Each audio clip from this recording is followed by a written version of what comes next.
Here we have simplify. 3 to the power of 3n plus 1 times 3 to the power of 2n minus 3 times 3 over 3 raised to the power of 5n minus 1. How are we going to simplify and where are we going to begin? Yes, number one, we need to consider the numerator. And also, we need to watch out what do we have here. We have powers involved with exponents. And remember, whenever we are dealing with powers with exponents, there are laws we use. So here we are multiplying, and on top we have 3 same bases. So let's consider on top. In order to simplify this, I first need to simplify the numerator. I therefore begin like this, equal. Which law should I use in order to simplify the numerator? I will use law 1. Law 1 says that if you have powers multiplied and they have the same base, because we have 3 powers and we have 3 bases which are equal. Base 1, base 2, base 3. The law says add the exponents and take just 1 base. Therefore, this is equals 3 raised to the power of 3n plus 1 plus add this exponent. Ignore the base. Plus 2n minus 3. Here we have got just 3. There is no exponents. But remember, this is 3 that's raised to 1. Because there is a goes to 1 which we don't normally write it. We therefore say plus 1. Over, bring it down your denominator, which is 3 raised to the power of 5n minus 1. Now add the like terms of these exponents.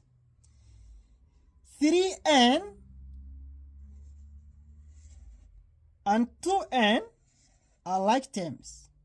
I therefore need to write down 3 raised to the power of 3n plus 2n, 5n, plus 1 minus 3 plus 1 are like terms. So if I add 1 to 1 is 2.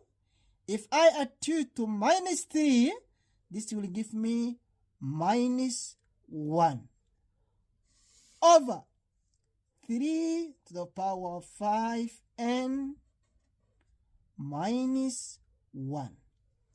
Now you simplified on top. So you have just 1 power which is divided. So now you need to remember you have powers with exponents. You are dividing. Can we apply the laws? Yes.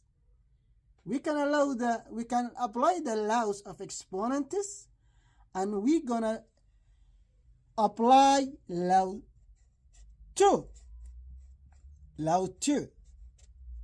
Law 2 says that if you divide with 2 powers with the same base, we see here and here we see, and we are dividing, subtract the exponents.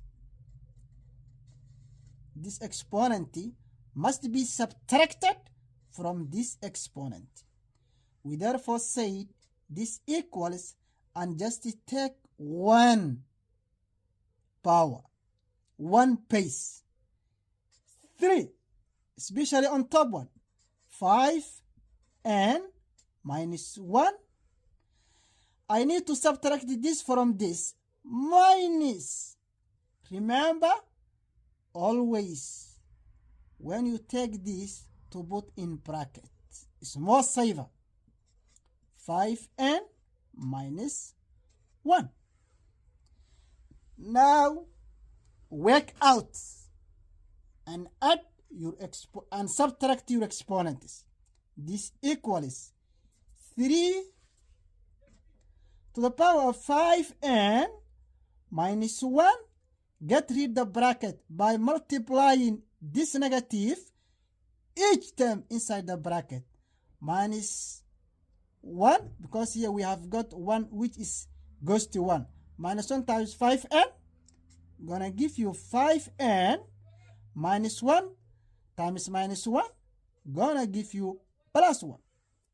Now collect like terms. I have got 5n and I have got minus 5n. This gives me just 0. Here I have got minus 1 and here I got plus 1, and this gives me 0. I therefore get final answer of 3 raised to the power of 0. What is your final answer? This simplifies to 1, because any power raised to the power to the exponent of 0 it's always equal 1. Done. So wherever you see something like this, just keep in mind to follow these steps. Thank you.